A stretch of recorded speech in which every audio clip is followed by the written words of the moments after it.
എടാ സൂര്യനാരായണ, ഇറങ്ങി വാടാ. എന്താ അലാവുദ്ദീന്? കരഞ്ഞ് കാല് പിടിച്ച് കടം പിടിച്ചപ്പോ എനിക്ക് ഭ്രാന്താണല്ലേ? നിനക്കെന്നെ ഭ്രാന്ത് ആശുപത്രി കിടത്തണല്ലേ? അകത്തില്ലോ, വിളിച്ചിറക്കണോ? ഇതിനു മുമ്പ് എത്ര തവണ ഞാൻ തന്നോട് പറഞ്ഞിട്ടുണ്ട് അവനിവിടെ ഇല്ല. അവനോടെ പോയി? പുറത്തു പോയി. പുറത്തുനിന്ന് അകത്തേക്ക് വരില്ലേ? അവനെ ഞാൻ ഇവിടെ കിടന്ന് ബഹളം വെക്കരുത്. എനിക്ക് എന്റെ മുതലും പലിശ കിട്ടണം, ഭ്രാന്ത് ആശുപത്രി കിടന്ന കാശ് വേറെ കിട്ടണം. വരുമ്പോ പറയാം. ഞാൻ അവനെ കണ്ടിട്ടേ പോകും. താനിവിടെ നിന്നാ അവൻ പുറത്തേക്ക് വരില്ല. അല്ല, അവനിവിടെ ഇല്ലാന്ന്.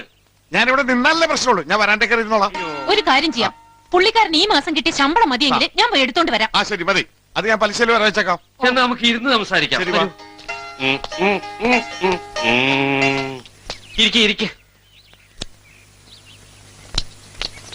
ആ തീയം തരൂ. ഇത് പിടിച്ചോ. ഓഹോ, മരുമോനൊക്കെ ചെറ്റനല്ലേ? ആ, ഞങ്ങള് പാരമ്പര്യമായിട്ട് തറവാടികളാ. ഇതാ അങ്ങനെയുടെ ഈ മാസത്തെ ശമ്പളം. മുഴുവൻ ചില്ലറായിരിക്കുമല്ലേ? സൂട്ട് കേസ് കൊണ്ടുവരാൻ മറന്നുപോയി. ഇതെന്താ ഇത്? ആടിന്റെ കുടല? ആളെ കളിയാക്ക ഒച്ചെടുത്ത് നാട്ടുകാരെ മുഴുവൻ അറിയിക്കാൻ എനിക്കറിയാം. Hello hello, mic testing, mic testing. തന്റെ ഒച്ച ഇനി ഇവിടെ പൊങ്ങിയാലേ ചൂലെടുത്ത് മുഖത്തടിക്കാൻ എനിക്കറിയാം. ഷോക്ക് അടിച്ചിട്ട് എനിക്കൊന്നും പറ്റിയില്ല. പിന്നെയല്ലേ തന്റെ ഒരു ചൂല്. വേണ്ടി വന്നാൽ നിരാഹാര വ്രതപ്പെട്ട് എനിക്ക് കിട്ടാനുള്ള സകല കാശ് കൊണ്ട് ഞാൻ പോകും. അതിനുള്ള ബിരിയാണിയും കൊണ്ടാണ് ഞാൻ വന്നിരിക്കുന്നത്. ആ എടാ പട്ടി, നിന്നെ അല്ല കുറങ്ങാം. പിന്നെ ഞാൻ പട്ടി നിന്നെ കൊരങ്ങാന്ന് വിളിച്ച് ആളെ കാണിച്ചു തരാം. പിടിച്ചോ, കടിച്ചോ. അയ്യോ അയ്യോ,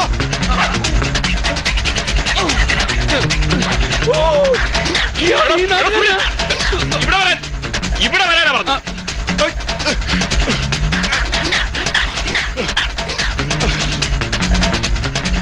എന്നെ തൊപ്പിക്കുന്നതാണോ നായിന്റെ പോലെ? ഞാനോ?